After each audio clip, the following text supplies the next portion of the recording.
Hay un nombre de Cristo sobre el que cantamos cada Navidad. Uno que nos recuerda que tenemos una gran esperanza. Ya no lloramos como aquellas que no tienen esperanza. Cantemos, cantemos, pues nuestro Emmanuel vendrá muy pronto a nosotras, a su pueblo. Estás escuchando Aviva Nuestros Corazones, con Nancy de Moss Wolgemuth en la voz de Patricia de Saladín. Hoy, 21 de diciembre de 2023.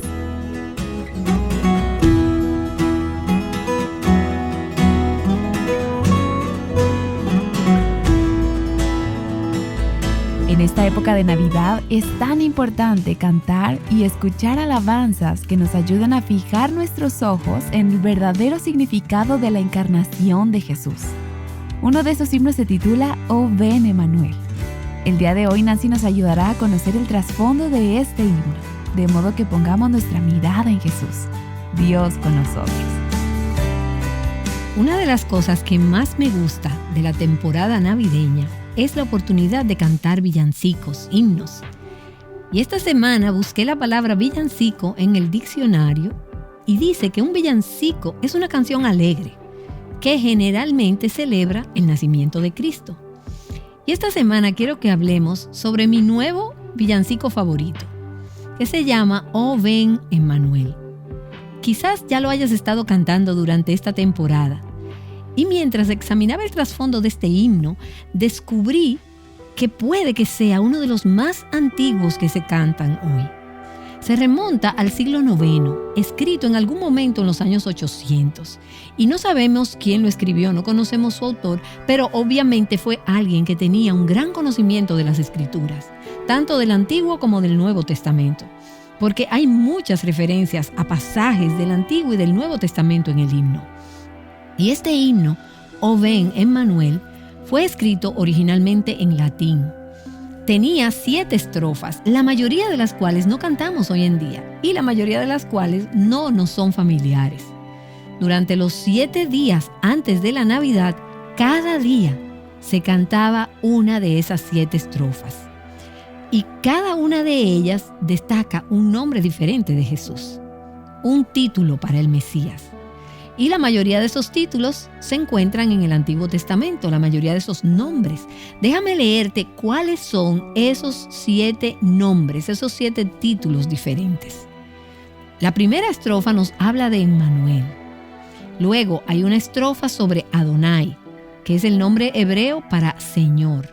Luego hay otra estrofa sobre Cristo como la vara de Isaí. Hay otra sobre la llave de David. Y luego hay una que menciona a Cristo como la aurora. Otra lo llama sabiduría de lo alto. Y la última, que se encuentra en muchos de nuestros himnarios, se refiere a Cristo como el deseado de las naciones. Y es posible que no hayas tenido la oportunidad de anotar todos estos nombres, pero vamos a ver algunos de ellos en estos programas. Cada uno de esos nombres son títulos para el Mesías, que se cumplieron cuando Cristo vino a la tierra. Esos títulos expresan quién es Cristo, por qué vino a hacer y qué se propone hacer en nuestras vidas. Y durante los últimos días he estado meditando sobre las palabras, la letra de este villancico. Y he disfrutado volver atrás y estudiar las escrituras a las que se hace referencia en sus estrofas, las escrituras en las que se basan estos nombres de Cristo. Y mientras meditaba en estos pasajes, descubrí que Dios me estaba dando un nuevo amor por Jesús y un nuevo sentido de gratitud por quién es Él y por lo que su obra, su ministerio y su vida significan para mí. Así que estos 2 días queremos ver 4 de estas estrofas que creo que nos ayudarán a tener un sentido renovado de aquel cuyo nacimiento celebramos en Navidad y a darle una nueva mirada al Salvador y lo que Él significa para nosotras. La primera estrofa del himno es la que nos resulta más familiar. Oh ven, bendito Emmanuel. De la maldad rescata a Israel, que llora en triste desolación y espera ansioso su liberación. Y la imagen que tenemos aquí es de los hijos de Israel en cautiverio en Babilonia. Ellos estaban de luto, estaban solos, estaban en el exilio, estaban lejos de su tierra natal. Y ellos estaban viviendo en un lugar al que realmente no pertenecían. Estaban en una cultura ajena a su fe, una cultura que no conocía ni honraba a Jehová como se les había enseñado a hacerlo. Fue una temporada en la que la vida era difícil. Y las palabras de esta estrofa expresan ese anhelo del pueblo judío por ser liberado. Y ese Mesías era el que Dios había prometido durante siglos, el que vendría y liberaría a su pueblo, el que los rescataría de su cautiverio. Y la canción, el himno, expresa un anhelo. Ven, ven bendito Emmanuel y hazlo. Y el coro es una declaración de fe, de seguridad y alabanza, de que el Mesías vendría. Cantad, cantad, pues vuestro Emmanuel vendrá a ti muy pronto, Israel. Oh Israel, es una promesa. Y Emmanuel es un título para el Mesías que se encuentra por primera vez en Isaías capítulo 7, versículo 14, donde leemos: He aquí, una virgen concebirá y dará a luz un hijo, y le pondrá por nombre Emmanuel. Emmanuel, como muchas de ustedes saben, es la palabra hebrea que significa Dios con nosotros. Dios con nosotros. Fue una promesa dada a Acaz, que era rey de Judá, quien estaba aterrorizado porque estaba siendo amenazado por una alianza de 2 ejércitos del norte, procedentes de Siria y de Israel. Y Dios envió una promesa a Acaz por medio del profeta Isaías. La promesa de que Acaz no tenía nada que temer, pues los enemigos de Dios serían derrotados, por lo que no debería estar atemorizado. Y Dios le dio a Acaz una señal de que su promesa se cumpliría. Y la señal era que una mujer que nunca había tenido un hijo quedaría embarazada, daría a luz un hijo, y antes de que ese niño tuviera la edad suficiente para saber lo que estaba bien o mal, cuando el niño era aún pequeño de 2 o 3 años, la amenaza de los ejércitos enemigos desaparecería y los ejércitos se irían. La liberación vendría, y la señal era que Dios enviaría a este niño llamado Emmanuel, cuyo nombre significa Dios con nosotros. Ese era el cumplimiento inmediato de la profecía. Pero aquí hay también una promesa a largo plazo que no se cumplió hasta 700 años después, cuando un ángel se apareció a una joven virgen soltera en Nazaret y le dijo que iba a tener un hijo. Y leemos en Mateo capítulo 1, versículos 22 y 23, todo esto sucedió para que se cumpliera lo que el Señor había hablado por medio del profeta, diciendo: He aquí, la virgen concebirá y dará a luz un hijo, y le pondrán por nombre Emmanuel, que traducido significa Dios con nosotros. Aquí hay un segundo y más importante cumplimiento de la promesa de Dios, que Dios estaría con nosotros y que podríamos ser libres del terror del enemigo, porque Dios vendría a la tierra. Y en respuesta a esa promesa, sabemos que Dios vino, que vino a esta tierra. Dice Juan capítulo 1, y el Verbo se hizo carne y habitó entre nosotros. Y quiero que recordemos en esta Navidad que la venida de Dios a la tierra en la forma de Jesucristo hace toda la diferencia en el mundo. No solo para aquellos judíos que estaban sufriendo de luto en el exilio solitario, sino para nosotras como hijas de Dios, también en esta era de la iglesia. La promesa de Dios no fue solo liberar a su pueblo del cautiverio físico, sino que lo que es más importante, era una promesa de liberar a su pueblo del cautiverio espiritual, de su pecado. Y dice el himno, hasta que aparezca el Hijo de Dios. Bueno, y estábamos en cautiverio, hasta que apareció el Hijo de Dios, hasta que vino Jesús. Estábamos esclavizadas por Satanás, éramos esclavas del pecado. Estábamos exiliadas, al igual que los judíos en el exilio, alejadas, enajenadas, solas, separadas de Dios, separadas de los demás, ya que había barreras y muros en nuestras relaciones porque no teníamos a Dios. Teníamos motivos para lamentarnos como lo hicieron esos judíos. Nuestra situación era miserable y sin esperanza. Así como leemos en Efesios capítulo 2, estábamos muertos en nuestros delitos y pecados. Estábamos separadas de Cristo, ajenas a los pactos de la promesa y no teníamos esperanza y estábamos sin Dios en el mundo. ¡Qué manera de vivir! Y solo a manera de recordatorio, esa es la forma en la que la mayoría de las personas en el mundo vive hoy en día. De luto, en un exilio solitario, en cautiverio de Satanás y del pecado. Y el himno dice, hasta que aparezca el Hijo de Dios. ¿Qué significa para nosotras la venida de Emmanuel? Significa el fin del cautiverio, que hemos sido rescatadas, que hemos sido redimidas. Significa el fin del exilio. Ya no estamos alejadas, ya no estamos separadas de Dios, ni separadas unas de otras. Efesios 2 nos sigue diciendo, así pues, ustedes ya no son extraños ni extranjeros, sino que son conciudadanos de los santos y son de la familia de Dios. ¿Sabes lo que me dice eso a mí? Estamos de regreso, en casa, ya no en una tierra extranjera, sino de regreso en casa con Dios. Cuando llega Emmanuel, es el fin de la soledad. Significa que Dios está con nosotras. Y no sé tú, pero mi corazón me dice, si Dios está conmigo, ¿qué más y a quién más debo tener? Sí, Dios está conmigo. Cuando Jesús dejó esta tierra y regresó al cielo, le dijo a sus discípulos, y recuerden, yo estoy con ustedes, Emmanuel, todos los días hasta el fin del mundo. La venida de Emmanuel significa que podemos regocijarnos, y no solo porque Emmanuel viene, sino porque Emmanuel ha venido.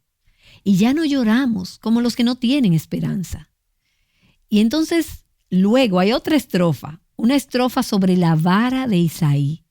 Y esta estrofa tiene un tono de triunfo, un tono de victoria. A menudo cantamos este himno en un tono menor. A veces lo cantamos muy despacio y de una manera un poco suave, un poco más suave. Y está bien, pero cuando escucho esta estrofa, yo quiero cantarla con un poco más de tempo y un poco más de optimismo, porque hay un sonido de victoria, un sonido de alabanza. Y el autor del himno dice, oh ven, vara de Isaí, la vara de Isaí. Ese es el título para referirse a Cristo. Y en un momento vamos a examinar el Antiguo Testamento para ver qué significa eso. Esto es lo que hará la vara de Isaí según el himno. El himno dice, oh ven, vara de Isaí, libera a los tuyos de la tiranía de Satanás. Salva a tu pueblo de las profundidades del infierno y dales la victoria sobre la tumba. Y cuando leí esto por primera vez, esta estrofa, y comencé a pensar en ella, me pareció que esta vara de Isaí estaba hablando de una poderosa vara real, de un cetro real.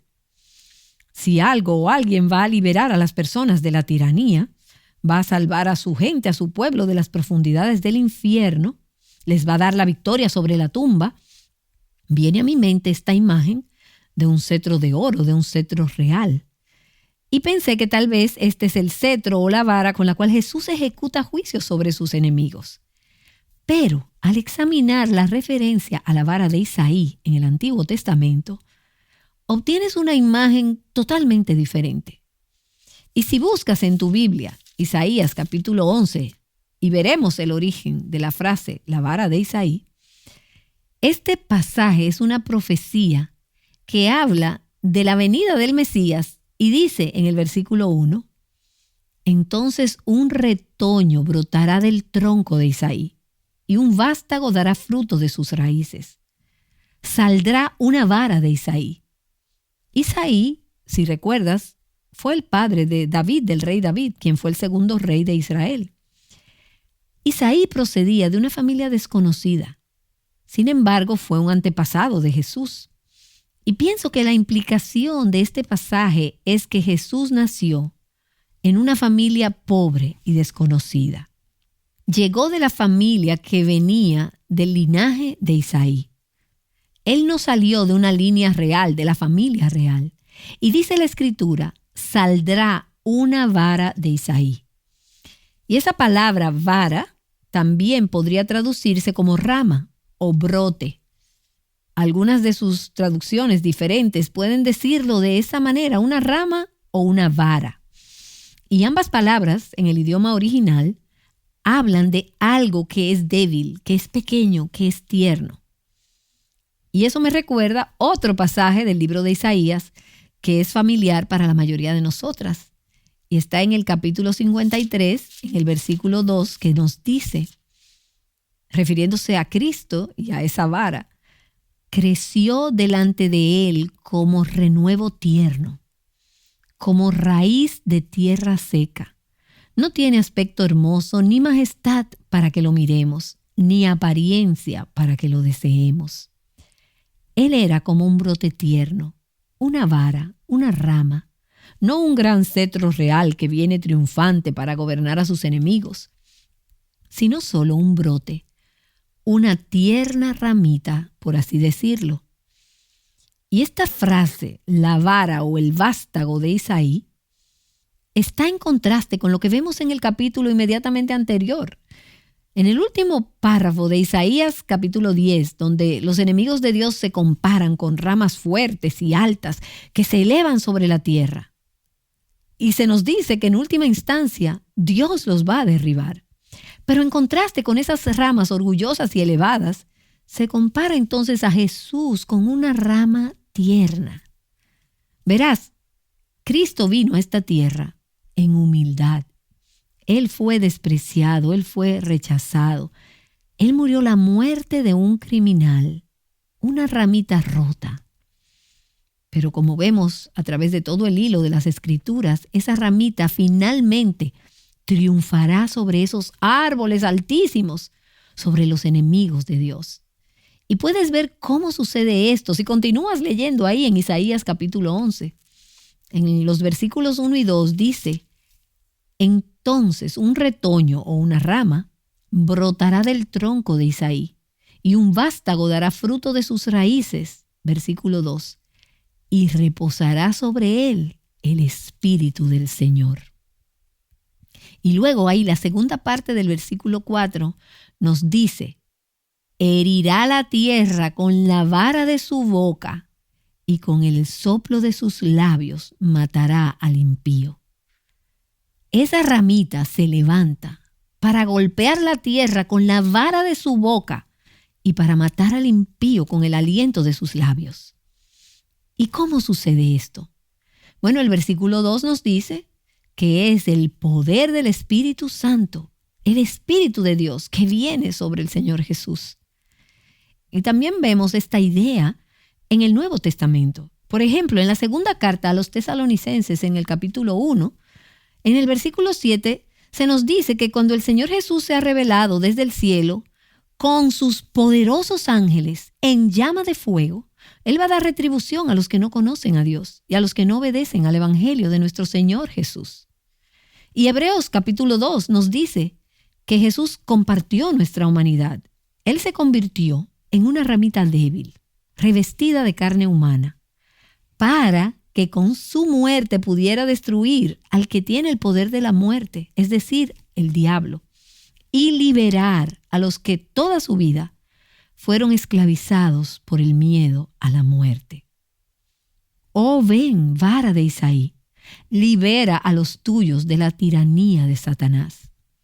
La vara de Isaí, el humilde y manso Hijo de Dios, viene en el poder del Espíritu Santo de Dios a esta tierra y finalmente triunfa sobre todos los enemigos de Dios. Él libera a los suyos de la tiranía de Satanás. Y como dice el himno, nos salva de las fauces del infierno. Él nos rescata, Él conquista la muerte, nos libra de Satanás, del infierno y de la muerte. ¿Y cómo lo hace? Él viene en el poder del Espíritu a salvarnos de nuestro pecado. Ese es Emmanuel. Y por eso nos regocijamos en Navidad, porque la vara de Isaí ha venido para librarnos de nuestro pecado. Y mientras medito en este nombre, la vara de Isaí, encuentro dos conclusiones o aplicaciones prácticas de estas letras. La primera es el recordatorio de que la vara de Isaí puede liberarnos, a ti y a mí y a los que amamos, de la tiranía de Satanás. En una ocasión, hablé por teléfono con una amiga cuyo esposo estaba luchando con muchas ataduras pecaminosas desde hacía mucho tiempo. Y mientras oraba con mi amiga por teléfono, oré para que la vara de Isaí entrara en el corazón, en la vida, en la experiencia de este esposo y liberara a este hombre de la tiranía de Satanás. Y la otra conclusión o aplicación que ha estado en mi corazón es que puedes sentirte como un brote tierno, como una ramita, una raíz que crece en un lugar oscuro, en tierra seca, como dice que era el Mesías, una raíz en tierra seca. Puedes sentir en medio de tus circunstancias que eres frágil e indefensa, débil y quebradiza. Quizás estás en una etapa de la vida en la que sientes que si algo más llega a tu vida, vas a estallar. Déjame recordarte que cuando estés llena del Espíritu Santo, serás fuerte, como lo fue Jesús, con la fuerza del Espíritu Santo llenándote y fluyendo a través de ti. Puedes superar todos los obstáculos en tu camino. Y Dios te usará en tu debilidad. Incluso cuando Él envió a Jesús a esta tierra en forma humana, débil y frágil, hizo que Jesús se convirtiera en el que nos libera de la tiranía de Satanás. Y Hebreos 11 nos dice que los hombres y las mujeres de fe que se encuentran en ese gran salón de la fe se fortalecieron en su debilidad y se hicieron poderosos en batalla. No porque ellos eran fuertes, sino porque Dios era fuerte en ellos. ¿Y recuerdas ese pasaje en 2 Corintios capítulo 12, donde el apóstol Pablo dice que a él se le dio un aguijón en la carne, que lo acosaba y que fue enviado por Dios como mensajero de Satanás para evitar que Pablo se volviera orgulloso? Y el mismo apóstol Pablo dice acerca de esto: 3 veces he rogado al Señor para que lo quitara de mí. Y Él me ha dicho: te basta mi gracia, pues mi poder se perfecciona en la debilidad. Dios toma ramitas, las llena con su espíritu y entonces las usa para mostrar su poder. Y Pablo continúa diciendo ahí en el versículo 9: por tanto, con muchísimo gusto me gloriaré más bien en mis debilidades, para que el poder de Cristo more en mí. Por eso me complazco en las debilidades, en insultos, en privaciones, en persecuciones y en angustias, por amor a Cristo. Porque cuando soy débil, entonces soy fuerte. Y cuando Dios te usa a ti, cuando Dios me usa a mí, podemos decir: no hice nada, soy solo una ramita, pero tengo la vara de Isaí en mí. Tengo el Espíritu de Cristo en mí, llenándome, usándome, fluyendo a través de mí. Y en mi debilidad, la vara de Isaí es fuerte. Nancy DeMoss Wolgemuth ha estado compartiendo contigo la primera parte de su enseñanza titulada Oh ven Emmanuel. El día de mañana ella continuará con la segunda parte. ¿Y tú, ves tu fortaleza en tu debilidad? ¿Anhelas el regreso de Emmanuel? Cantemos, porque nuestra liberación, nuestra salvación es segura. Cuando piensas en los nombres de Jesús, ¿piensas en la llave? El día de mañana, Nancy retoma su enseñanza para explicarnos el significado del nombre de Jesús, la llave de David. El rey que tenía la llave del reino tenía acceso a todos los tesoros reales. Él tenía acceso a cualquier cosa que quisiera porque era su reino y él tenía las llaves.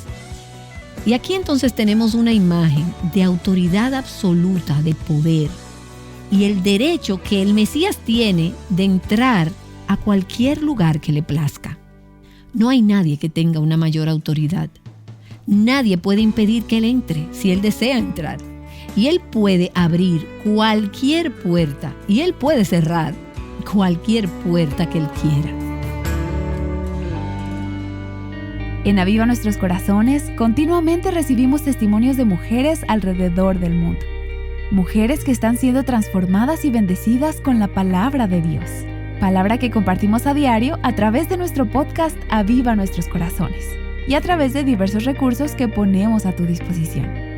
Queremos compartir contigo el testimonio de Jainer Matos, una mujer que el Señor está usando para avivar mujeres en su país natal, Cuba. Mi nombre es Jainer Matos Cordero, soy de Cuba, estoy casada y tengo 2 hijas. Mi esposo y yo estamos sirviendo en el ministerio pastoral en la iglesia local hace 9 años. Conocí el Ministerio Aviva en el año 2019 por medio de una prima que estimo mucho. Ella me pasó una carpeta con series radiales de Nancy y fue una respuesta de Dios a mi vida. Me corrigió, me retó, me confrontó y me animó. Algo en mí se liberó. Mi manera de pensar no fue más la misma, hubo una marca después de escuchar aquellas verdades. Creo que Aviva salió del corazón de Dios para las mujeres de hoy. Pero el Señor me ha fortalecido y ha usado el ministerio como un instrumento de gracia para dirigir mis ojos hacia Él y recordarme la necesidad de vivir por su palabra, de habitar en ella, de buscarle de manera personal y priorizarlo en mi vida antes que todo. Los testimonios de tanta gente de Dios son muy inspiradores. Las enseñanzas tan fieles a la palabra y el enfoque bíblico para la mujer que tiene el ministerio me encanta, me reta y me anima. Me he mantenido siguiendo las enseñanzas y los recursos que ofrecen. Los he regado como semilla a mis amigas dentro y fuera de Cuba. Lo hemos usado en la iglesia. He llegado a amar el ministerio Aviva y tiene un lugar muy especial en mi corazón. El ministerio ha sido un puente de conexión con otras mujeres alrededor del mundo que son verdaderas mujeres de la palabra. Y los podcasts que amen a sus hijos ha sido súper bueno para mí en mi rol de madre. Me ha ayudado a comprender cuán valiosa y sagrada es la maternidad y el vivirla desde una perspectiva bíblica. Y no puedo dejar fuera a la querida Nancy. Ella ha sido, sin saberlo, mi discipuladora. Oro todos los días por ese equipo hermoso de Aviva y que nunca les falte aceite fresco y sean guardados siempre por el poder del Señor, permaneciendo en la sana doctrina, que sigan siendo como Juan el Bautista, que dirigía la atención de la gente hacia Cristo y él era solo una voz. Siento mis raíces bien nutridas. Le agradezco tanto al Señor por haber usado el ministerio Aviva como un instrumento de gracia para comprender la importancia no solo de conocer la palabra, sino de habitar en ella, vivir por ella y aprender cómo hacerlo. Me ha guardado de caer en un estado de ansiedad y estrés, al cual el cubano está expuesto a diario. Habitar en la palabra de Dios también me ha ayudado a vivir con un propósito mayor que todo, algo que trascienda a mi propia vida. Habitar en la palabra también me capacita para pasar las pruebas con paz y gozo. La mentalidad de que nada ocurre sin un buen fin detrás. Eso es uno de sus resultados. Si la palabra de Cristo abunda en mí y disfruto de una relación real y personal con Él, tendré consejo para cada situación. Tengo anhelos en mi corazón y uno de ellos es poder participar algún día en un evento de mujer verdadera y de conocer personalmente a muchas de estas personas que han sido gran bendición. Y no necesariamente tengo que esperar a la conferencia para vivir en libertad, plenitud y abundancia en Cristo. En todos estos años en mi caminar con Él, he aprendido que en Él está esa vida y me ha enseñado cómo apropiarme de esa vida.